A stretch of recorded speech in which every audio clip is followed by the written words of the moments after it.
How to Design a Ramjet, a presentation by Jacob Hill.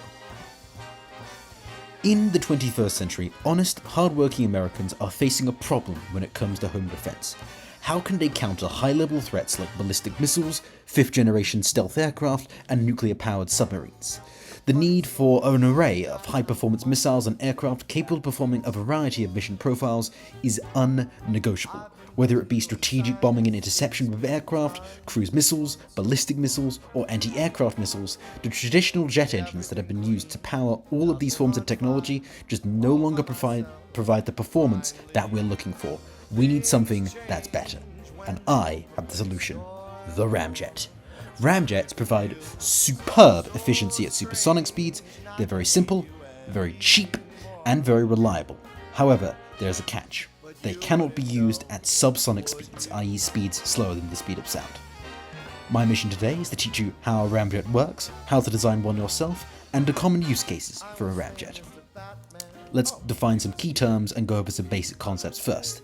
Sound is vibrations in the air that can be expressed as waves.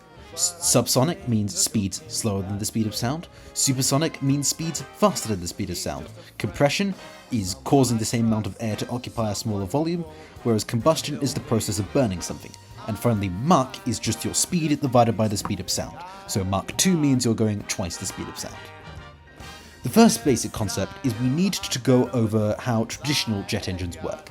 And they work by mixing air and fuel in a combustion chamber, which causes thermal expansion and the release of hot air out the back of the engine, which, due to Newton's third law, causes the aircraft to propel itself forward. However, the thermal expansion also turns several shafts. On these shafts are metal blades which act as compressors, compressing the air, increasing the pressure in the combustion chamber, leading to more efficient combustion, leading to more release of hot gas, more forward momentum, and more compression due to higher turning speeds. However, there is a catch to this engine. Whilst very efficient and often very powerful, the air coming in to the engine must be subsonic, because otherwise the shockwaves caused by supersonic airflow will cause the engine to rip itself apart. But what causes these shockwaves? Well, our next basic concept: the shockwave. Sound radiates from in these simulations, sound is radiating from a source, and they're expressed in these blue circles. Note how where the sound source is stationary, all these sound waves escape from the source in an identical manner. It's concentric. But note what happens when the sound source moves. In this scenario, the sound source is moving at 70% of the speed of sound. Thus, the sound waves in front of it are only moving 30% faster, whereas the sound waves behind it, relative to the sound source, are moving 170% of its speed in the opposite direction. Because it is catching up with the sound waves moving before it, those sound waves are being compressed, whereas the sound waves behind it are being stretched out. This is known as the Doppler effect, and it's what causes the noise of an ambulance siren to pitch down when it passes by you. When an object is moving at the speed of sound, the air in front of it is no longer accelerating faster than the aircraft itself. This causes the formation of an area of incredibly high pressure and temperature. This is known as the sound barrier and was thought to be impossible to surpass during the early days of flight due to the high drag caused by it. But when you go faster than the speed of sound, this compression extends to the leading edge of the airflow. You're not experiencing the drag anymore because all that compression is occurring behind the plane. In an area 200 nanometers thick, by the leading edge of the air, which is forming here, there is a straight line, 200 nanometers thick, where the air is 29 times atmospheric pressure and temperature. So, can we harness this supersonic compression in an engine? Because if we can avoid all the complex compressor stages of regular jet engines that is needed to achieve such high compression. This will lead to more efficient engines because the compression is higher, and it eliminates the need for the compressor stages. But it will not work at subsonic speeds because it won't form the necessary shockwaves. For comparison, all commercial airline flight occurs at subsonic speeds. An engine which is able to use this is known. An engine which is able to use supersonic compression is known as a ramjet or a scramjet when it doesn't have a diffuser at the front. I'll talk about that later. When the supersonic airflow hits the front of the engine, it causes shockwaves to form inside of the engine, which merge into each other, causing an area of low pressure at the front of the engine, but a large area of very high pressure air and very high temperature, which is then fed into the combustor, causing very efficient combustion without the need for all the compressor stages. That hot gas is then expelled out the back, causing forward momentum, again as per Newton's third law. Because the air is so highly compressed, it leads to very rapid thermal expansion. And we can make this concept even better by employing a few key technologies.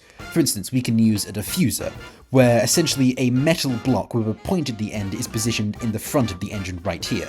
This allocates less area for the air as it flows in, causing, because it lowers the volume, it increases the pressure and increases the temperature, as well as causing a termination of the shock wave right here, which prevents damaging the internal components of the engine, and again just leads to higher pressures and temperatures. In the combustion chamber, we can use General Electric's groundbreaking twin annulus premixing swirler, or TAPS, fuel injection system, which will further increase the combustions, the pressure of combustion inside the engine, and we can also use very advanced materials for constructing the engine. We can use titanium aluminide for general construction, as it has excellent strength to weight and great thermal efficiency, and we can use hafnium cyanide as a coating for the engine, as it has the highest melting point of any known material. The performance advantage of ramjets is quite something. They provide excellent efficiency and thrust in the supersonic realm, so mainly between Mach 2 and Mach 6. They're lightweight, they're very reliable, there's no need for advanced design work like fan blades, and they're very easy to mass produce for military purposes. Some operating tips. Ensure you have some way of getting your ramjet up to speed. It could be a SRB or solid rocket booster, or it could be a supersonic launch platform like an aircraft. I like F-35s because of their stealth characteristics, but it's all up to you.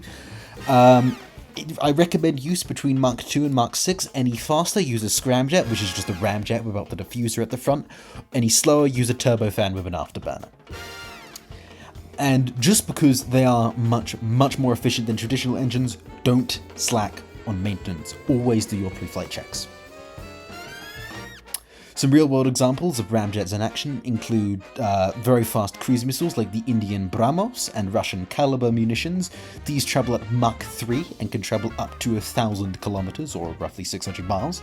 You have ballistic missiles like the AGM-183 Arrow of American design and the KH-47M2 Kinzhal, again of Russian design. These loft themselves very high up into the atmosphere and crash down onto the surface with immense speeds, often up to Mach 15, and a ramjet is used to get them up to altitude.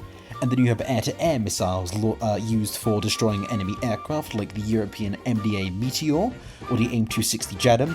Because of the higher efficiency offered by ramjets, these have much longer ranges than their contemporaries. And there are also a lot of ramjet aeroplanes like the Nord 1500 Griffin, a French design, the AQM-60 Kingfisher, an American design, and a D-21, shown here, also an American design. And that about covers it. Thank you for watching, and I hope, however you use your ramjet, it's for a good purpose. Bye.